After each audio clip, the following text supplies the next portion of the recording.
World economic growth will struggle to accelerate this year as US expansion weakens, China's economy levels off and Europe's recession deepens. The International Monetary Fund said this earlier today. Now, the IMF forecasts global growth 3.1% this year, unchanged from last year, and less than 3.3% forecast in April, trimming their prediction for a fifth consecutive time. Johan de Kock from Vunani Fund Managers joining us from our Cape Town studio to discuss these trends as well as the positioning of their portfolio. So do we take the IMF seriously, and how many times are they going to revise this global growth scenario down, Johan, in your view? Well, I think the IMF is as good as any other economic forecaster. They usually get it wrong. Either they're too optimistic or too pessimistic. But overall, economists tend to be at the beginning of the year more optimistic, and as the year progresses, they tend to actually trim their forecast. So I think in October they will trim again. So because if you look at the major engines of economic growth in the world, China is not looking that strong, and we've seen what happened in July with the authorities trying to clamp down on the shadow banking. So, and the US, we've got the sequester in the second half, so there's quite a lot of headwinds the global economy faced the second half this year. So the probability of another downgrade is always, I think, a possibility. All right, well, let's put the forecasts. Let's put the forecasts aside. As you say, it's not really, we're not sure how much credibility we give economic forecasts in general. What is your feeling, and how are you positioning your portfolio to handle the environment going forward? Perhaps that's more to the point. I think we've actually looked at it and say, well, we actually worried about the global economy still, and that's why we're not aggressively positioned to be overweight a lot of cyclical. So we try to balance our cyclical exposure with more the quality cyclical companies and some exposure to the more defensive companies like BAT. A little earlier in hot stocks, I was chatting about African Rainbow Minerals and BHP Billiton, that with Sasha Narishkin and Gerbrand Smit. Your thoughts on those two stocks? I know that you are overweight in your portfolio. I think if we just pull it through as a theme from hot stocks earlier. Both Billiton and African Rainbow, they're both quality stocks in terms of their balance sheet. The balance sheets are fairly strong without that huge amount of capex like versus Anglo's that's got huge capex still to be spent. We'll see the peak in the Billiton capital expenditure happening this year, and next year it's tapering off, and over time there's less of huge capex that you spend, so free cash flow can be used either to boost dividends or pay back debt, while in the case of Anglo's there's huge capex still happening, and it will be tougher for them to pay back debt currently. ARM is in a similar situation. They're also exposed to iron ore and the iron making industries in terms of iron ore and manganese, and that will also still robust. If you look at just the steel making figures in China, it's still fairly strong. So I don't think the Chinese story is over in the sense that iron ore and manganese will collapse, but the balance sheets of the companies are fairly strong. If something happens, and then you still have the strong balance sheets to protect you, and they are low on the cost curve, so they will make money even if the iron ore prices go down another $20 or $30. Just going back to your comment on China, Johan, going back to your comment on China, you're not expecting, just to please reiterate your stance there, you're not expecting any negative news flow out of China in the medium term. We're sitting at that second quarter GDP number coming in at 7.5%. Are you of the camp that all is fine in China? I'm more of the camp that I'm cautious optimistic about China, that I don't think they will have a fall down. It will be just a more slowdown, a more rebalancing of the economy, and you'll find that the demand for metals will still fairly be strong, and it won't actually be all fall down. It's more rebalancing of the economy. And just remember, I mean, the economy has expanded so much that 7% growth now in terms of absolute numbers, much more than 10% 5 years ago or 10 years ago. So it's on an absolute basis, there's still huge demand from China. Even if they grow only at 7 or 6, even at 6, there will still be demand for iron ore. I'm just again looking at your just moving to the financial sector and looking at the fact that you are overweight a number of financials, namely ABSA, Old Mutual, Able is in there, and Investec as well. You net positive about financials going forward on the South African equity front? If I look at the where we are in the cycle, I think usually just before interest rates, globally interest rate cycle, I think has reached the bottom, and we close to a point where interest rates will slowly picking up over the next couple of quarters and years. Maybe in the US and the UK and Europe it won't really go up, but there will be less amount of stimulus. So it will be a tighter monetary environment, and I think in South Africa as well.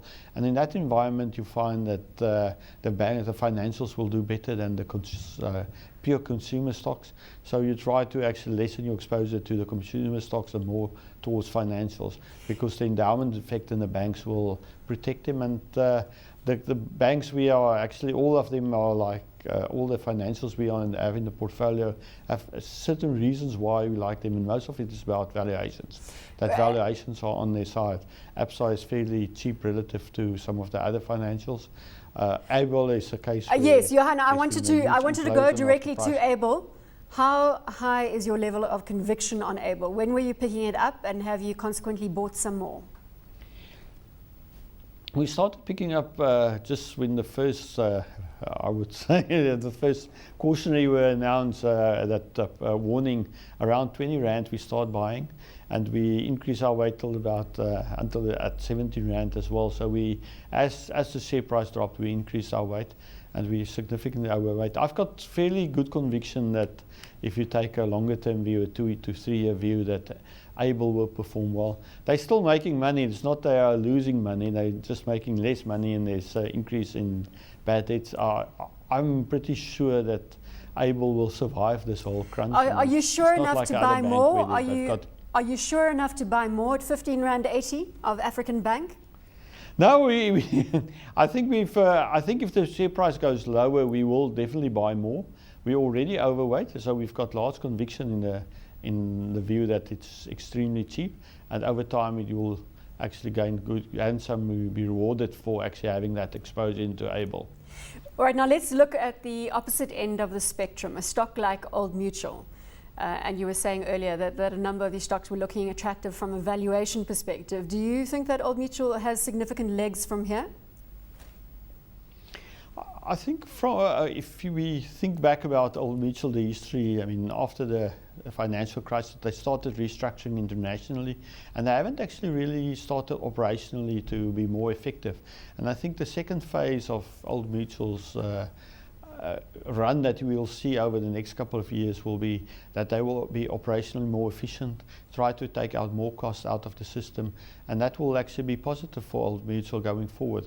And it's still cheaper relative to its embedded value than some of the other highly rated insurance companies like Sanlam. So we just have a view that operationally there will be significant that they can actually extract still from the company, and management are, I think, committed to save costs in the system and actually make it a better business. But it's a long term. I'm getting the impression, Johan, it is a long term hold for you, Old Mutual.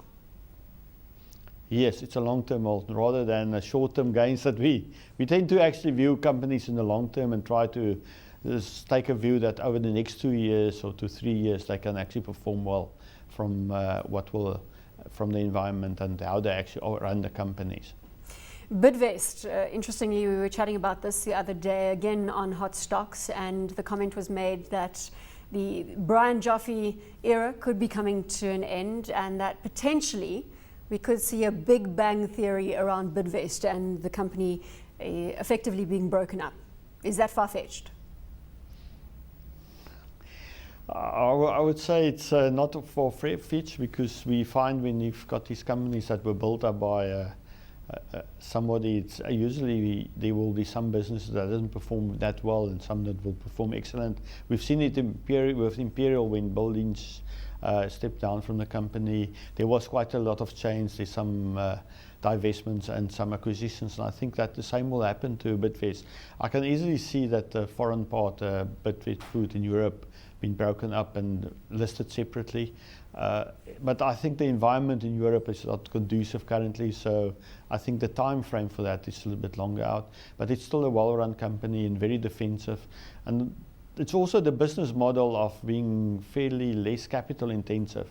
So it's generating good ROEs and free cash flows over time. That's why we like the business model that they've created, low capital businesses.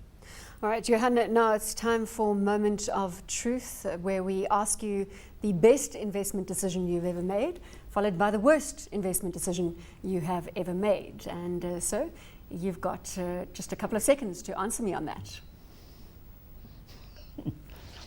Well, it's always easy to remember the good ones. The bad ones you tend to forget. But I think I made the decision in 2000 to buy Bulletin rather than Anglos, and I tend to stick with Bulletin over time, and I think that was the best decision ever, not to be a more overweight Bulletin through the time in my portfolios rather than Anglos, and that paid off handsomely because Bulletin just outperformed Anglos by such a large margin. Come on, you can't have forgotten your worst. Oh, you're coming to your worst. I thought you were going to tell me that you had conveniently forgotten it. I'm coming to the worst one. I think there's lots of them. That's why I'm thinking what was the worst one. I think falling to the trap in 98 when the financials were running, the small financials, owning some real Africa Durlings and African Merchant Bank.